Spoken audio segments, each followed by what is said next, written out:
Alors, bonjour. Merci beaucoup pour l'opportunité de présenter sur un sujet que je trouve extrêmement intéressant. Oui, je suis contente de voir que tous ici, entre vous, vous êtes aussi intéressés par la génétique et l'importance que ça a pour vous. Donc, merci d'être là.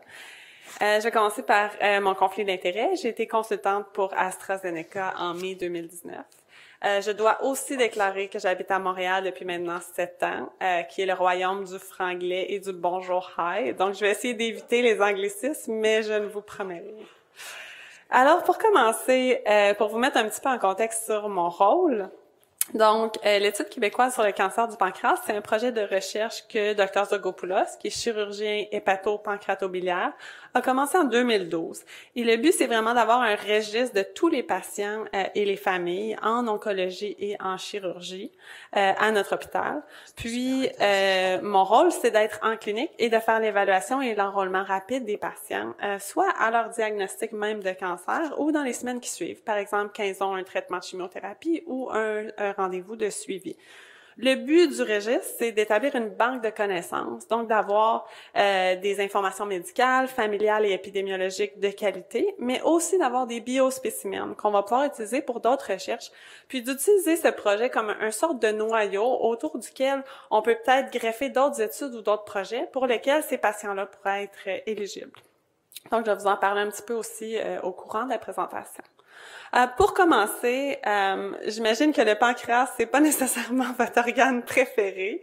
Donc, juste pour faire un petit rappel sur la fonction du pancréas, c'est un organe qui a deux fonctions principales. Donc, la fonction exocrine qui fabrique les enzymes digestives et la fonction endocrine qui fabrique des hormones pour nous aider à digérer dans le système digestif.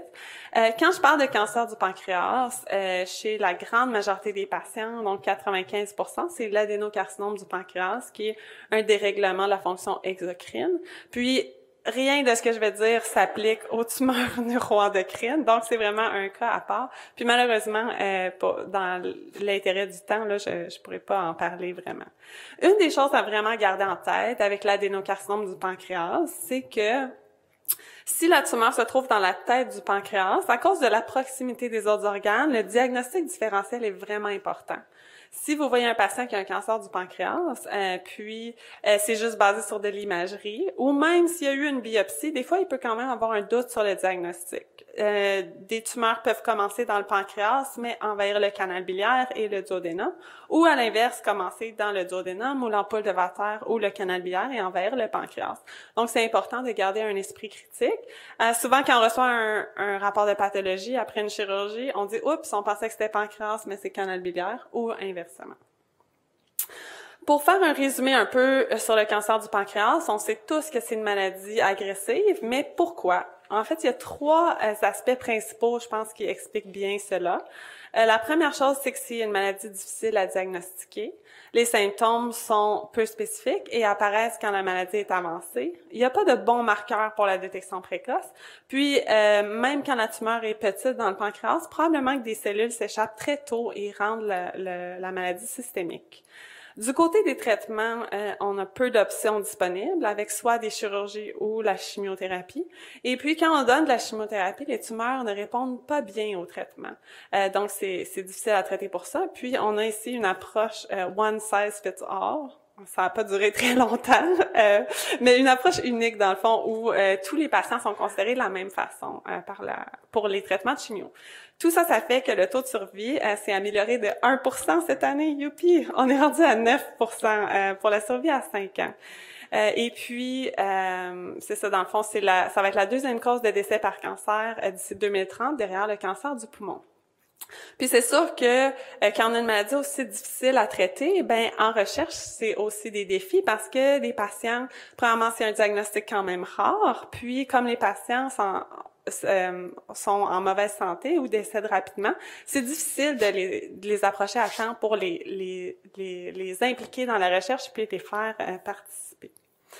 Si on regarde rapidement pour vous informer un peu sur les traitements pour le cancer du pancréas, pour ce qui est de la chirurgie, c'est un peu comme quand on veut acheter une propriété, c'est l'endroit qui est vraiment très important.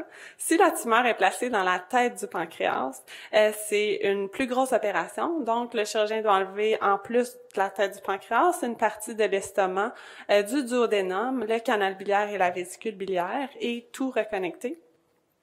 Une autre chirurgie, si la tumeur est plutôt placée dans le corps ou la queue du pancréas, à ce moment-là, c'est plus facile. On peut simplement couper le pancréas, enlever la partie atteinte et la rate, puis les patients souvent vont s'en remettre mieux.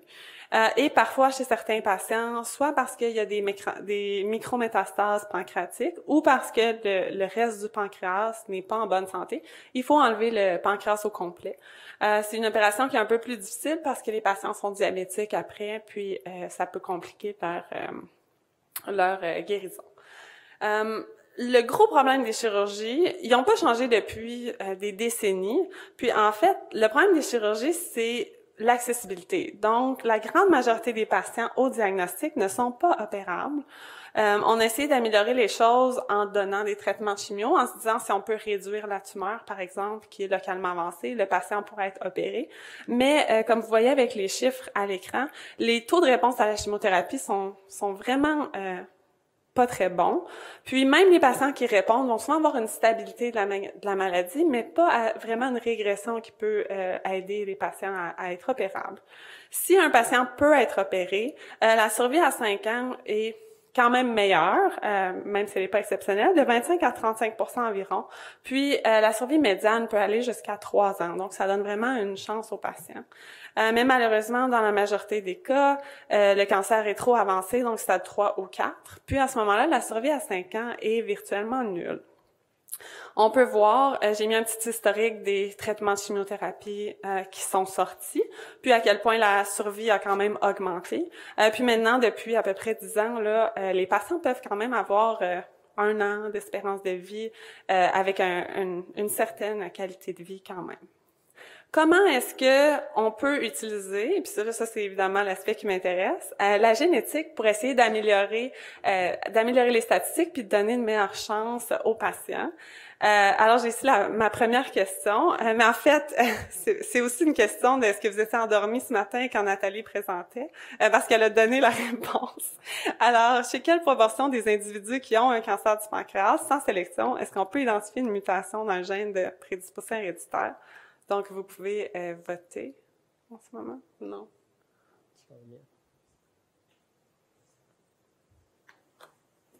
Est-ce qu'il faut que je fasse quelque chose? Ou... C'est l'informatique derrière. Non? Ah, excusez. Oups. Non. OK. OK. Ben, on peut pas voter. Alors, je pense que vous connaissez la réponse. Donc, c'est 5 à 10% qui est identifiable chez les patients. Si on prend la population générale, c'est plus près de 5%. Puis, à travers nos études et d'autres projets de recherche, on a découvert, dans le fond, qu'il y a surtout 3 catégories à garder en tête. Un patient qui a une histoire familiale de cancer du pancréas ou d'autres cancers va avoir une proportion de mutation un peu plus élevée. Des patients qui ont, à cause d'un effet fondateur, certaines ascendances, comme Canadiens français ou Juifs ashkénazes, vont aussi avoir un taux de mutation un peu plus élevé. Puis, les patients qui sont diagnostiqués à un jeune âge, puis pour le cancer du pancréas qui arrive plus dans la soixantaine ou plus vieux, on considère que c'est en bas de 50 ans, la proportion de porteurs de mutation est aussi plus élevée.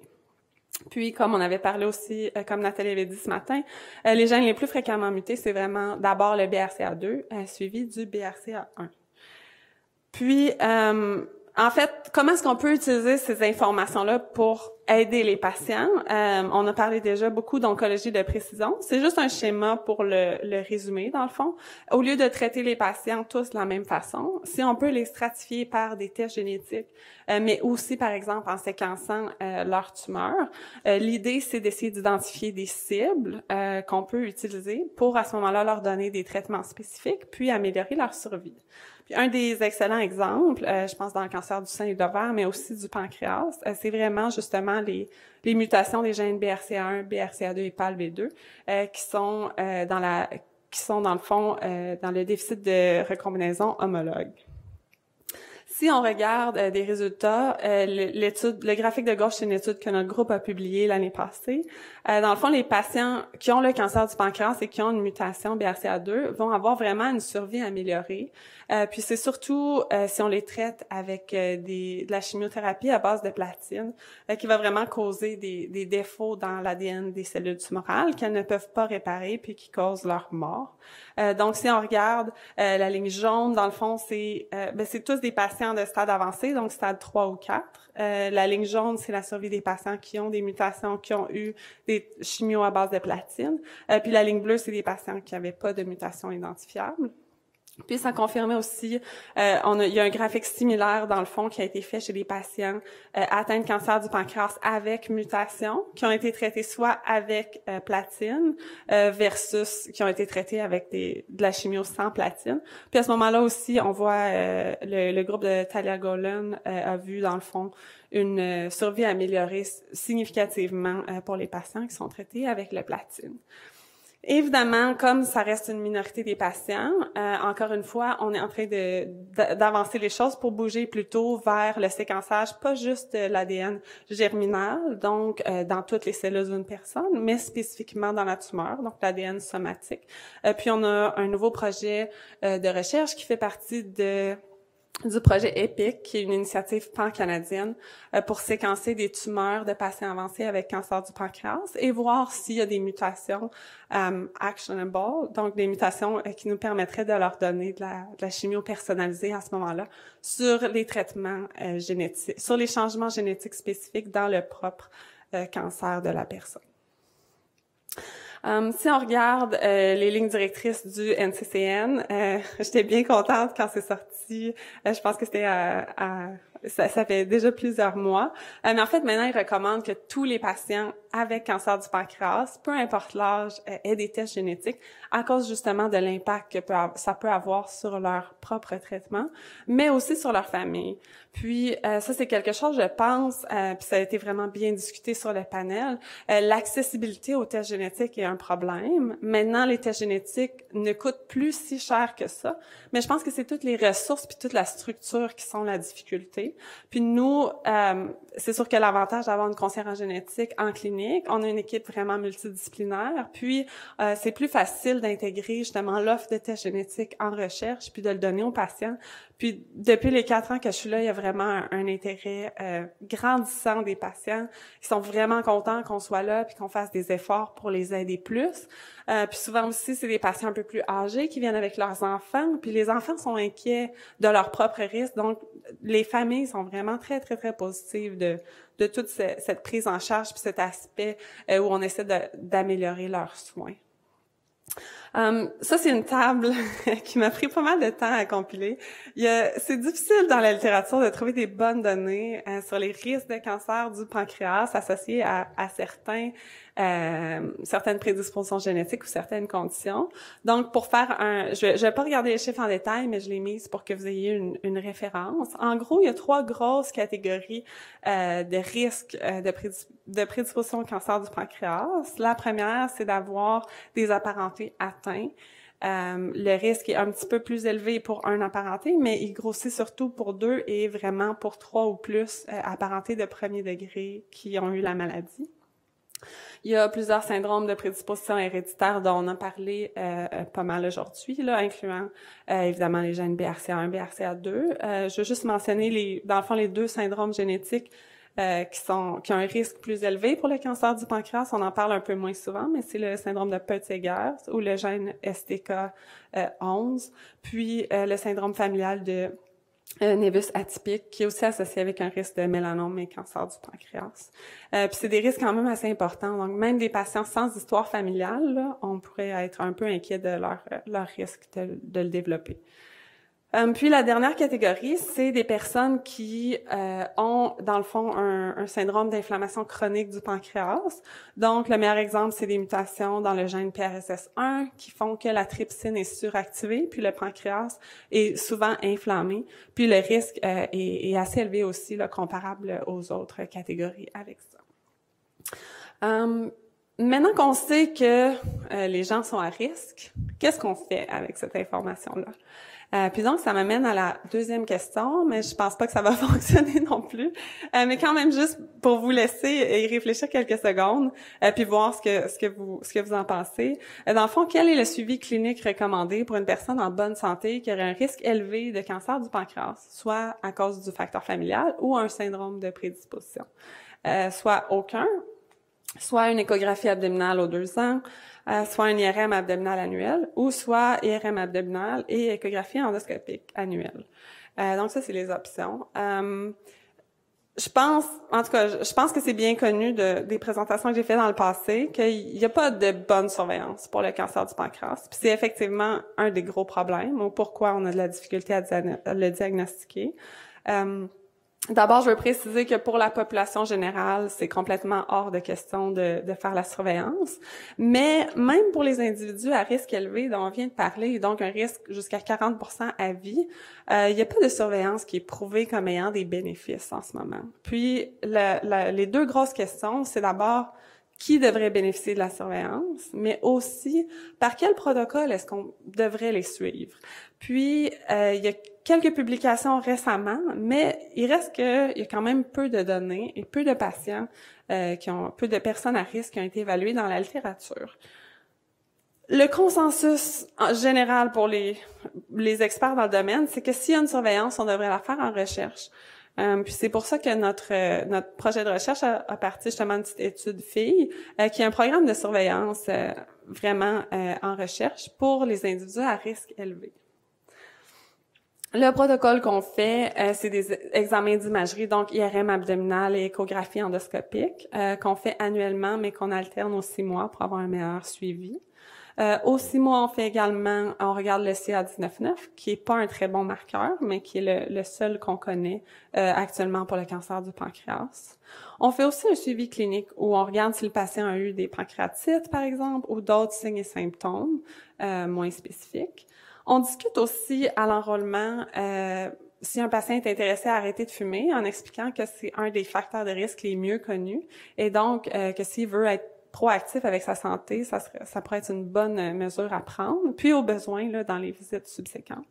Puis on ramasse aussi des échantillons de sang annuellement dans notre biobanque. Comme ça, s'il y a des nouveaux marqueurs qui sortent, on va pouvoir rétrospectivement regarder comment est-ce qu'ils se comportaient chez nos patients. Pour votre information, c'est sûr que les signes et symptômes du cancer du pancréas sont non spécifiques, donc les probabilités que ça soit ça, le diagnostic, si un patient les présente, c'est faible, mais ça reste le diagnostic, ou le cancer de l'ovaire aussi, mais un des diagnostics qu'on veut vraiment pas manquer. C'est sûr que la jaunisse d'habitude est le red flag le plus grand là, pour les professionnels de la santé, mais elle peut aussi être précédée par des démangeaisons, des changements de couleur dans les selles ou dans l'urine. Souvent, les patients vont aussi avoir des problèmes gastro-intestinaux, soit des diarrhées, la constipation ou les deux, des nausées, des vomissements, même de l'inconfort digestif. Puis souvent, ça et aussi la maladie vont causer une grande perte de poids et d'appétit. Les patients vont perdre jusqu'à 20-30 livres même en quelques mois. Puis, au début, souvent, les patients vont avoir une douleur abdominale qui peut ressembler à des douleurs gastriques, vraiment, vraiment haut dans l'abdomen. Mais quand la maladie est plus avancée, ils peuvent aussi avoir des douleurs un peu plus dans le dos. Puis, un des facteurs de risque ou des signes qui peuvent être précoces, c'est aussi le diabète. Donc, 6 mois, 1 an après un diagnostic de diabète, un patient peut avoir un diagnostic. Maintenant, à notre centre de santé, qui est-ce qu'on a décidé de surveiller? C'est des critères qui sont fluides, donc on les révise périodiquement selon des nouvelles publications, des discussions, des patients qui nous sont référés. Pour votre information, j'ai mis les critères ici. Je passerai pas à travers tout, mais en gros, on a choisi des patients pour lesquels on estime que le risque à vie de cancer du pancréas est au moins 5%. On commence un petit peu plus jeune pour les prédispositions génétiques parce qu'on voit beaucoup dans nos cliniques des patients jeunes chez qui on a vu des mutations. Est-ce qu'on a raison de le faire ou pas? On n'est pas certain, mais on préfère être un peu plus prudent. Puis, si jamais vous avez des patients qui rentrent dans les critères, contactez-moi. Si jamais ils veulent être suivis, nous, c'est sûr que c'est à Montréal. Si jamais vous avez des patients dans la région ou qui sont prêts à se déplacer, on essaie de les accommoder aussi. Dans le fond, c'est 2 rendez-vous aux 6 mois. Puis, on a des patients qui viennent même de Sherbrooke. Puis, on a un patient qui vient de Rimouski.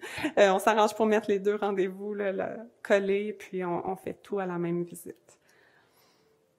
Je pense que la question que vous devez avoir à ce point-ci, c'est bon, d'accord, mais est-ce que tout ça, ça vaut la peine d'être fait? Il y a quelques études récentes, juste pour vous donner une idée de ce qui a été fait dans les dernières années, où des individus à haut risque, soit pour l'histoire familiale ou la prédisposition génétique, ont été suivis. Puis, vous pouvez voir que le taux de patients qui ont développé le cancer du pancréas et qui ont pu être opérés est plus élevé. Donc, au lieu du à peu près 20% dont on parlait au début, on a entre 75 et 90%.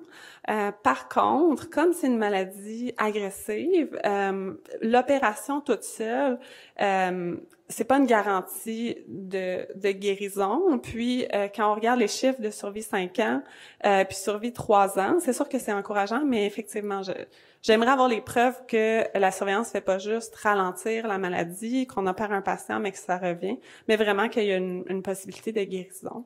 De notre côté, on n'a pas encore publié nos résultats. On a une étude encore un peu modeste, mais on fait notre effort. Puis malheureusement, on a un patient qui a développé un cancer du pancréas, puis c'était localement avancé au diagnostic, donc on n'a rien pu faire. Mais on essaie quand même le mieux qu'on peut pour l'instant. Je pense c'est le moins qu'on peut faire. C'est tout ce qu'on peut faire pour des patients qui sont anxieux, qui sont inquiets, puis qui veulent essayer de faire bouger les choses. Puis, dans le fond, il y a 2 projets de recherche aussi auxquels on collabore. On commence à être impliqué avec le consortium PRECEDE, qui implique plusieurs universités américaines pour essayer d'avoir justement la plus grande cohorte de patients avec des données pour tous les sites qui peuvent être combinés ensemble pour essayer de vraiment améliorer notre compréhension de la surveillance. Mais aussi, on participe à l'essai clinique PanFAM 1, qui est en partenariat avec une compagnie pharmaceutique en Suède.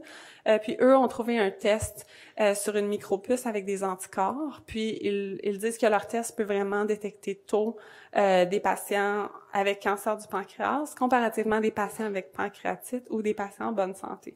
Fait que je pense qu'avec ce genre de collaboration-là, puis avec des nouvelles idées innovatrices, puis des nouveaux biomarqueurs, on va vraiment arriver à faire une plus grande différence. Donc, en conclusion et en résumé, comme vous le saviez probablement déjà, le cancer du pancréas, c'est difficile à traiter, puis c'est une maladie agressive. Puis c'est important, si c'est possible, d'essayer de le diagnostiquer le plus tôt qu'on peut, parce qu'en ce moment, il n'y a pas assez d'options disponibles pour les patients pour les traitements. Les tests génétiques puis l'intégration des tests génétiques peuvent vraiment avoir une grosse différence pour certains patients individuellement grâce à l'oncologie de précision et au traitement ciblé, mais aussi pour le reste de la famille, pour le dépistage familial. Puis, pour l'instant, il n'y a pas de surveillance clinique qui est prouvée comme étant bénéfique. Puis, il y a d'autres efforts nécessaires, bien sûr, pour définir qui devrait en bénéficier, puis comment est-ce qu'on devrait les suivre. Mais aussi, je pense qu'on a diverses options en recherche là, qui vont probablement nous aider à mieux comprendre la surveillance dans les prochaines années. Alors voilà. Merci pour votre attention. Ça, c'est les remerciements, dans le fond, de toute l'équipe avec qui on collabore. Puis si jamais vous avez, comme je disais, des patients à nous référer pour la surveillance, si jamais vous avez des questions, là, n'hésitez pas à me contacter, puis ça va me faire plaisir. Merci.